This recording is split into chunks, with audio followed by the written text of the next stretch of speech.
and my tummy. Hello, I'm Mr. Greedy. Every night before I go to bed, I fill my tummy with as much food as possible. But it's no use. Every morning when I wake up, my tummy feels as empty as can be, and I feel as hungry as a horse. Well, actually, as hungry as an elephant. Well, truthfully, as hungry as 2 elephants. Take this morning, for instance. I woke up at 6 o'clock.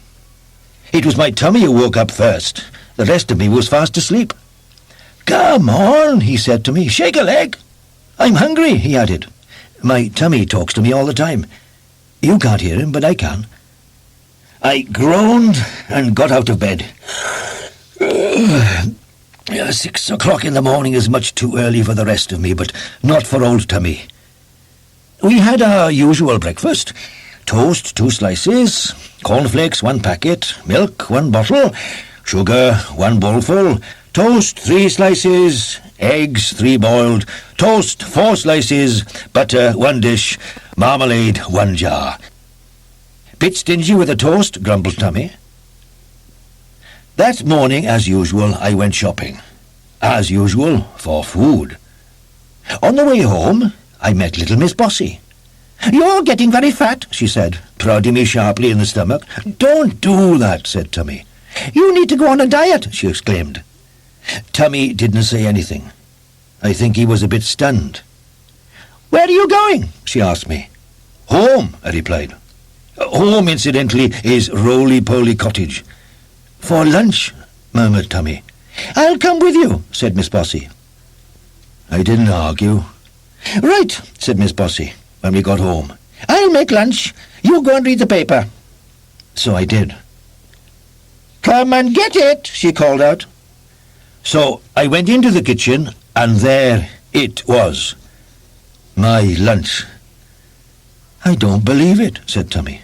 "Be quiet," I said. "What?" asked Miss Bossy. "Nothing," I said. Half a tomato, a piece of cheese, a glass of water, 1 lettuce leaf. And 2 minutes later, lunch was over. Tummy let out one of his larger rumbles. "Oh, I do beg your pardon," I said. "Beg for food," Tummy muttered. "I've looked up all your food," said Miss Bossy cheerfully, "and I'll be back later," she added, "to make supper." "Quick," cried Tummy as soon as she had gone. "Back to town." "Good thinking, Tum," I agreed. And we were back in town in the twinkling of an eye, or the cracking of an egg, or the sizzling of a sausage. I zoomed into the Eat-A-Lot, my favourite restaurant, and hastily glanced at the menu. 4 hamburgers, lots of French fried potatoes, and a large steak, I gasped. "Oh, with an egg on top," Tummy suggested. "Oh, with an egg on top," I said. "And a double milkshake," Tummy murmured. "And a double milkshake," I added. My fork with a large piece of steak, 4 French fries, and a large slice of hamburger had travelled halfway from my plate to my mouth when a shadow fell across the table. "Aha!" cried Miss Bossy, as she seized not only the plate, but the milkshake and even the forkful. Tummy let out a little moan, and I went home. Miss Bossy arrived later in the day and cooked supper. What I was given was hardly worth mentioning, so I won't mention it. It was, without doubt, the very, very, very worst day of my life. Tummy and I went to bed. "Cream buns," whispered Tummy. I ignored him. "Chocolate pudding," whispered Tummy. I sighed. "Vanilla ice cream," whispered Tummy. I whimpered. "Smothered in raspberry sauce," whispered Tummy. I groaned.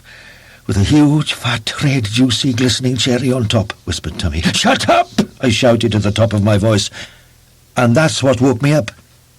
It was 7 o'clock in the morning. The whole terrible day had been a dreadful dream. A dream? A nightmare. "Breakfast?" suggested Tummy. "Oh, be my guest," I grinned. And we went downstairs for our usual breakfast.